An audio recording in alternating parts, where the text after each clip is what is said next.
चलिए बेटा, तो लास्ट क्लास तक हमने ये पढ़ा था कि किस तरीके से कोई डीएनए मॉलिक्यूल बन रहा होता है, पॉलीन्यूक्लियोटाइड चेन बनता है। आज अपन पढ़ेंगे कि आखिर वो स्टेबल कैसे होता है। ठीक है, stability of DNA. Actually DNA में 3 बॉन्ड होता है हमेशा। पहला ग्लाइकोसिडिक बॉन्ड, किसके पीछे बनेगा? न्यूक्लियोसाइड के अंदर बनेगा glycosidic bond which combines nitrogen base and sugar. Sugar कौन सा? पेंटोज एक्सोज, पेंटोज में भी कौन सा? पेंटोज में ribose sugar for RNA and deoxyribose for DNA. क्या डिफरेंस होता है राइबोज और डीऑक्सीराइबोज में? सेकंड पोजीशन पे फ्री OH नहीं होगा इन डीऑक्सीराइबोज, सेकंड पोजीशन पे फ्री OH होगा इन राइबोज। ठीक है, जोड़ेगा कैसे glycosidic bond? 1 and 1 in pyrimidine, 1 and 9 in purine. ये 1 9 नंबर ऑफ पोजीशन है ना, कार्बन नाइट्रोजन का पोजीशन। क्या तो जो पहला ग्लाइकोसिडिक बॉन्ड बनता है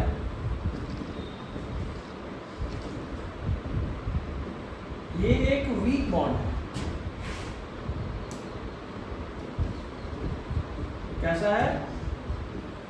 वीक बॉन्ड। ये स्टेबिलिटी प्रोवाइड नहीं करता।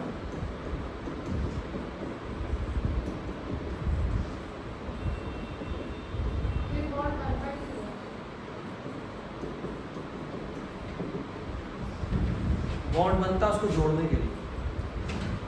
स्टेबिलिटी ऐसे थोड़ा सा स्ट्रांग होगा, है ना, स्टेबिलिटी ऐसे थोड़ा सा स्ट्रांग हो। यहाँ पे ये बस बन गया ताकि वो जुड़ा रहे। यहाँ पे इसका ये नहीं कि वो उसको स्टेबल करे, मजबूत रखे। ठीक है, डीएनए का भार नहीं सह सकता। जैसे अपन मान लो कोई घर बना रहे हैं, एक बनाया, कोई कुटिया बना ली ना, छोटा सा हट, झोपड़ी, उसमें भी ऊपर से आप छत कुछ करके बनाते हो। बेबी खपड़ा रखते हैं ना जो अपन, या फिर कई बार बांस से और पुआल से छत बनाते हैं। तो कहने का तो छत वो भी है, कारण क्या करेगा भाई? वो भी छाया देगा, वो भी कुछ हद तक पानी से बचाएगा, लेकिन क्या वो स्टेबिलिटी देगा? ज्यादा पानी अगर बरसा, ज्यादा हवा हो तो बचा लेगा? नहीं। उसी तरह ये है, जोड़ तो रहा है लेकिन ये स्टेबिलिटी यानी किसी ज्यादा स्ट्रॉन्ग फोर्स को झेल नहीं सकता। This is not that system. ठीक है, दूसरा बॉन्ड जो डीएनए में होता है वो है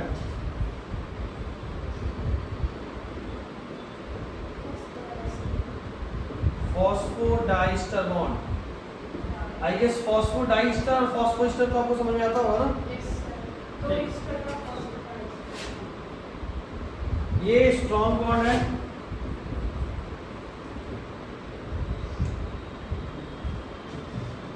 ये स्ट्रॉन्ग बॉन्ड है। क्या करता है?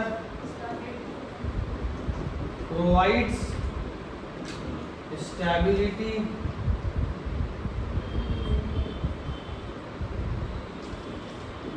ठीक है। किसके बीच में होता है phosphodiester bond? Phosphodiester bond joins 2 nucleoside, है ना। Phosphoester bond joins 1 nucleoside to phosphoric acid, है ना। न्यूक्लियोसाइड को फॉस्फोरिक एसिड से ज्वाइन करा फॉस्फोएस्टर बॉन्ड। उसी तरह ऊपर वाले को न्यूक्लिक क्या बोलते हैं? फॉस्फोरिक एसिड और न्यूक्लियोसाइड को ज्वाइन करेगा फॉस्फोएस्टर बॉन्ड, और 2 न्यूक्लियोसाइड को ज्वाइन करेगा फॉस्फोडाइस्टर बॉन्ड। ठीक है,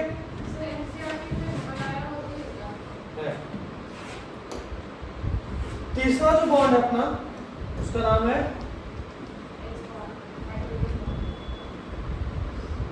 हाइड्रोजन बॉन्ड।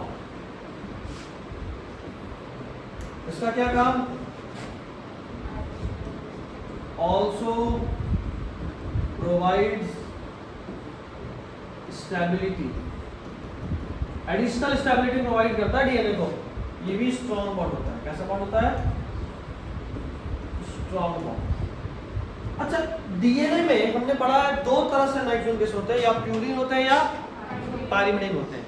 ये hydrogen bond 2 different strand of DNA को जोड़ता है। अभी तक जो हमने पढ़ा था ग्लाइकोसिडिक बॉन्ड हो गया या फिर फॉस्फोडाइस्टर बॉन्ड हो गया, वो एक स्ट्रैंड ऑफ डीएनए को जोड़ा। अगर ये मेरा डीएनए है तो जो पहला और दूसरा बॉन्ड था, ग्लाइकोसिडिक बॉन्ड इधर नाइट्रोजन बेस को जोड़ रहा था, यहाँ पे अगर शुगर है और यहाँ नाइट्रोजन बेस है, तो यहाँ शुगर थोड़ा ज्यादा समझिएगा, थोड़ा सा कलर चेंज करेंगे और मजा आएगा। शुगर शुगर शुगर शुगर, यही है ठीक। ये सब जुड़े हुए हैं, सारे लोग मैथ्स वाले भी देखिएगा, नाइट्रोजन बेस से।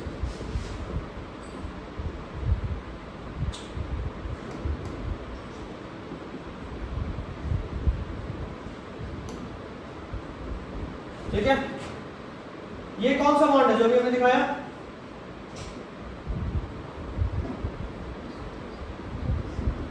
दिस इज ग्लाइकोसिडिक बॉन्ड, ठीक है। दो शुगर जुड़ रहा था, इससे फॉस्फोडाइस्टर बॉन्ड। ये वाला पार्ट देखो, ये एक फॉस्फोईस्टर बॉन्ड है, ये क्या है?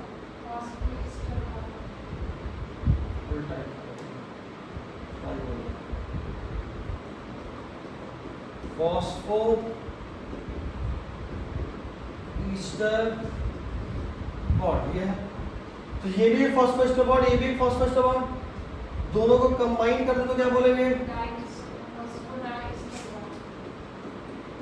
Phospho डाइईस्टर bond. तो अगर आपसे कोई पूछे कि ग्लाइकोसिडिक बॉन्ड किसको जोड़ रहा है, शुगर और न्यूक्लियस को, न्यूक्लिक एसिड को, न्यूक्लिक एसिड बोल रहा हूं, नाइट्रोजन बेस को, एक, अच्छा ये दोनों जब जुड़ गया ग्लाइकोसिडिक बॉन्ड से, तो इन दोनों को कंबाइनली क्या बोले? कंबाइनली क्या कहलाएगा?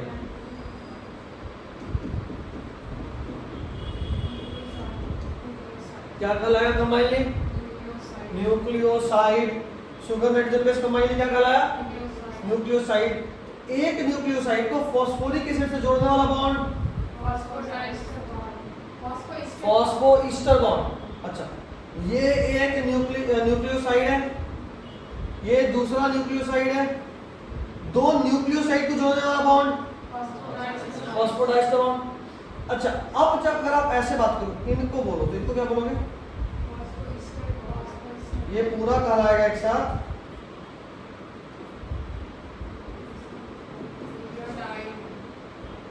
है ना? शुगर नाइट्रोजन बेस और फॉस्फोरिक एसिड तीनों मिला के क्या कहलाता है? अब देखो, यही न्यूक्लियोटाइड का रिपीटेशन है ना हर बार, ऐसा क्यों? तो हर बार ये न्यूक्लियोटाइड को जोड़ के बना। ये जो डायग्राम अब आप देख रहे हो, ये तो समझ गए ना? ये पूरा क्या है? ये पूरा एक स्ट्रैंड ऑफ डीएनए है, ऐसे शुगर शुगर शुगर शुगर, बीच बीच में फॉस्फोरिक एसिड।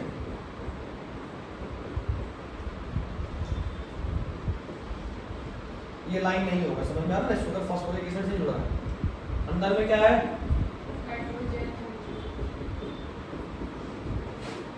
ये एक स्ट्रैंड ऑफ डीएनए, ये क्या है?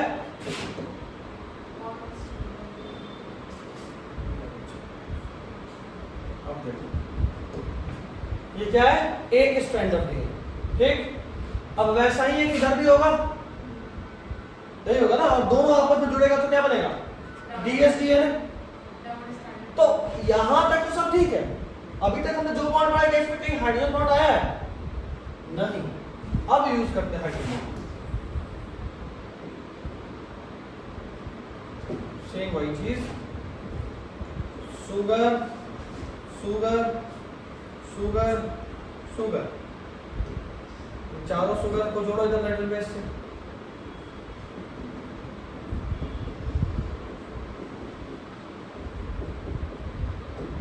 और फिर बीच में फॉस्फोरिक एसिड लो।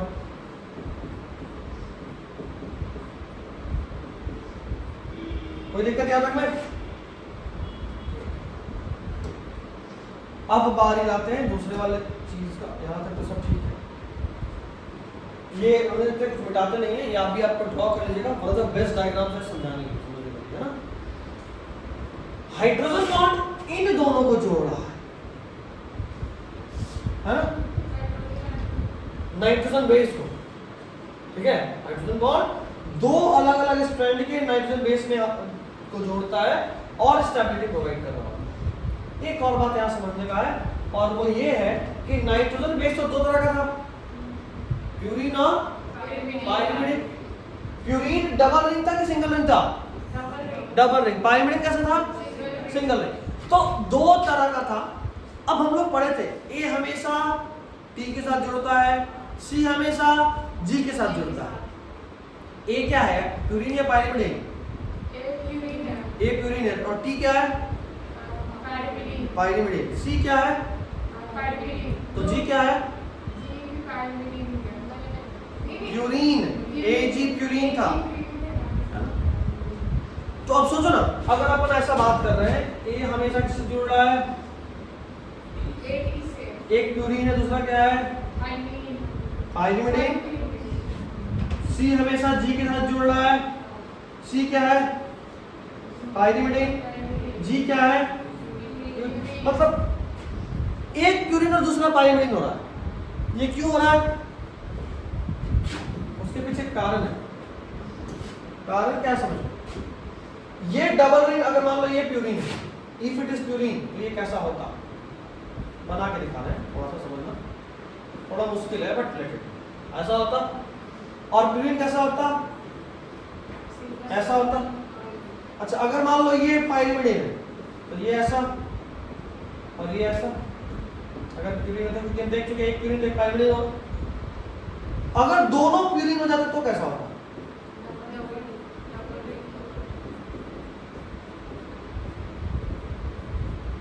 तुमको नहीं लगता है कि यहां तक डीएनए ऐसा चल रहा था, ये भी ऐसा, ये भी ऐसा, यहां पे चूंकि दोनों प्यूरिन है, ऐसा हो जाता डीएनए? फैलता ना। अभी तक ऐसे आ रहे थे बराबर, एक प्यूरिन पाइरिमिडिन, प्यूरिन पाइरिमिडिन, प्यूरिन पाइरिमिडिन, दोनों प्यूरिन, दोनों पाइरिमिडिन होता तो डीएनए का डायमीटर क्या कांस्टेंट होता?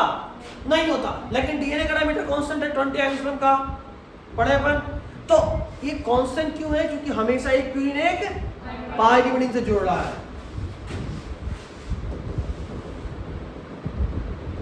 कोई क्लियर? इसमें कोई दिक्कत है किसी को?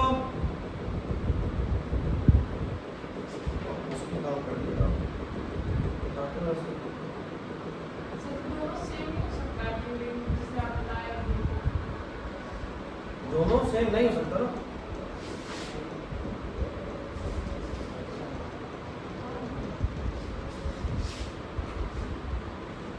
चलो यहां तक ठीक है ना। अब देख, एक प्यूरिन एक पाइरिमिडिन से जुड़ेगा, ये ठीक था। ए हमेशा टी से जुड़ता है, डबल बॉन्ड। सी हमेशा जी से जुड़ता है, ट्रिपल बॉन्ड। इसमें कोई दिक्कत? अब बस इतना बताओ, किसको तोड़ना आसान है, double bond triple bond? Double bond. Triple bond ज्यादा स्टेबल होगा, ज्यादा मजबूत होगा।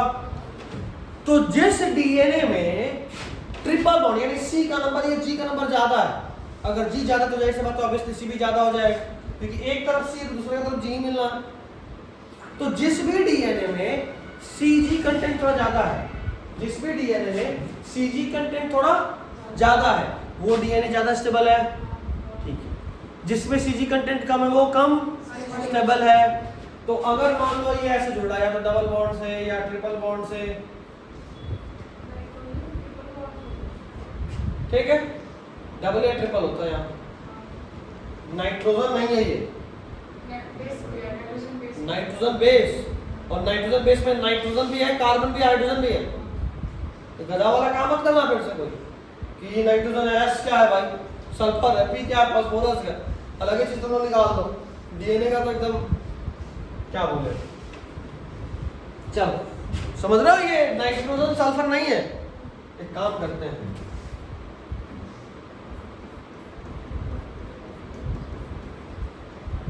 तुम लोगों के लिए स्पेशल कल ही बता दो भाई। ना ना ना,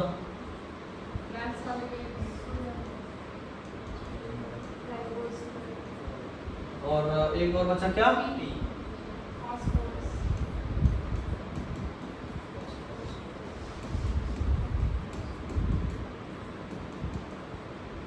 अब ठीक है, आई एम फीलिंग सेटिस्फाइड। ठीक है, तो ए हमेशा टी के साथ जुड़ेगा, सी हमेशा टी के साथ। अच्छा, ये भी समझ में आ रहा है कि नाइट्रोजन बेस अंदर की तरफ है। याद है ना अपन पढ़े थे बायोटेक में, जब पढ़ रहे थे पीसीआर, तो हम ये बात पढ़े थे कि पहले डीएनए को हीट करते हैं ताकि उसका जो स्ट्रैंड है वो अलग अलग हो जाए, क्योंकि जब तक ये जुड़ा रहेगा तब तक ये नाइट्रोजन बेस दिखेगा क्या?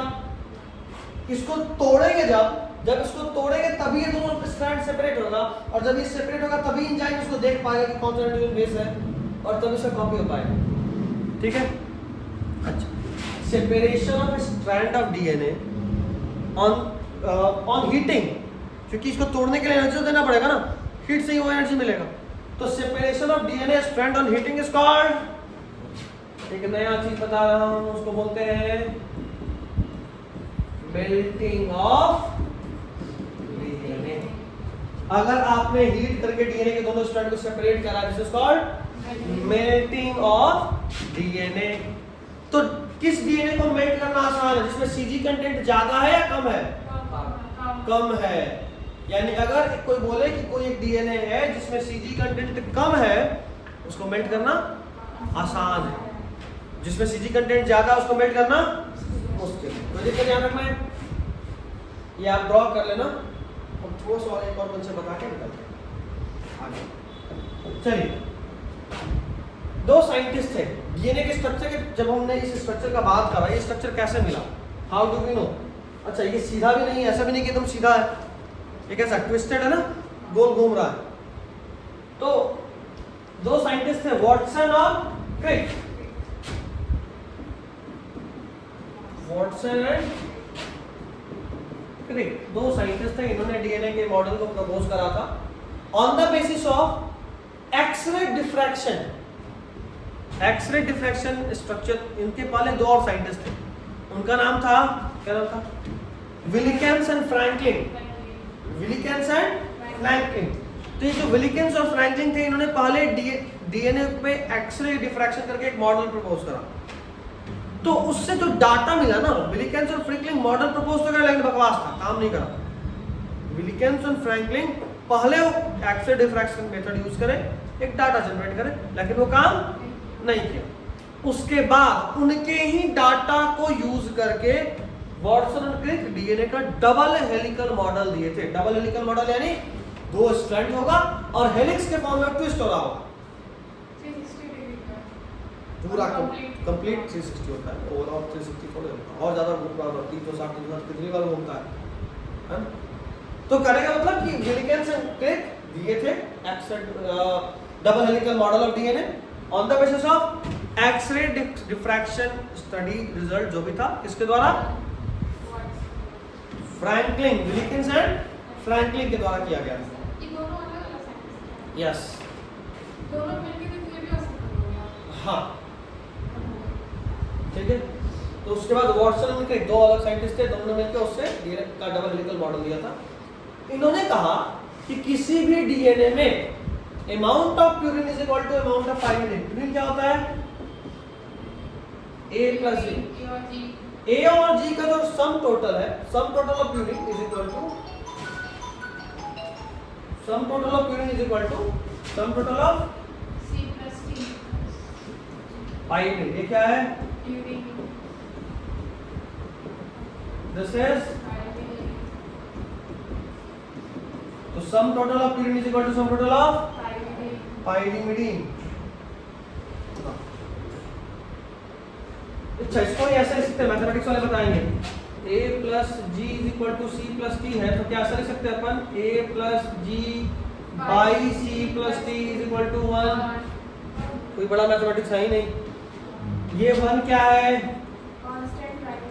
कांस्टेंट। तो for any species a plus G by C plus T is equal to constant या 1। ठीक है, अच्छा, यहाँ पे कुछ सुधारना भी है। आपने उसके बाद तो 2 लाइन लिखा, उसमें कुछ दिक्कत है। वहां पे हमने ये लिखा था कि किसी भी में जो a प्लस जी और c प्लस टी का value greater than 1 less than 1 करता है ना, ऐसा नहीं होगा, ये तो हमेशा 1 ही आएगा। तो उसके बाद क्या है वो देखो, जो उसके बाद सुधारना है। अगर किसी डीएनए में a प्लस टी का वैल्यू c प्लस जी से मान लो a plus T by C plus G less than 1 है। इसका क्या मतलब है? c प्लस जी ज्यादा है, इधर देखो उसको सुधारना है, उसको सुधारना है, अपनी कॉपी में गलत लिखा हुआ सुधार लीजिए। a plus T by C plus G करो, उसको ठीक करो। और ये डाटा क्या बता रहा है? अगर c प्लस ये लेस देन 1 है, c प्लस जी ज्यादा है, यानी Cg कंटेंट ज्यादा है, तो ये डीएनए स्टेबल होगा, कम स्टेबल होगा? स्टेबल होगा। This is more stable as Cg content is high. ठीक है, और ये ऐसा प्रोकैरियोट में देखने को मिलता है। कहां मिलता है? प्रोकैरियोट्स में। कहां देखने को मिलता है? प्रोकैरियोट्स में। चलो एक लाइन और लिख के आज से सवाल समाप्त करेंगे। इसका ठीक उल्टा a प्लस टी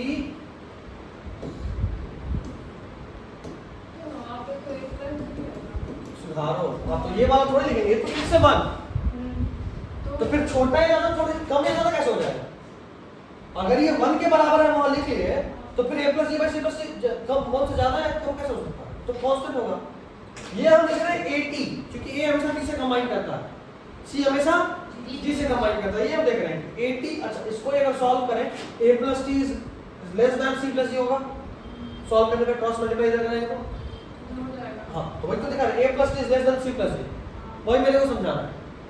अगर Cg कंटेंट ज्यादा है यानी उनको करेक्ट होता है, वो ज्यादा स्टेबल है। और इसका ठीक उल्टा a प्लस टी अगर c प्लस जी से कम हो जाए या लेस देन हो जाए a plus T by C plus G, तो ये लेस स्टेबल बोल लो फॉर टेम्परेचर। टेम्परेचर के लिए बात कर रहे हैं। As C triple bond G content is less, ऐसा U कैरियर से देखने को मिलता है। इसमें U कैरियर तो अभी अपन बहुत लंबा पार्ट कवर करें, आप एक बार नोट देखिएगा। Melting of DNA, Cg content सब एक साथ कवर हो गया। ठीक है, चलिए दिस इज ऑल।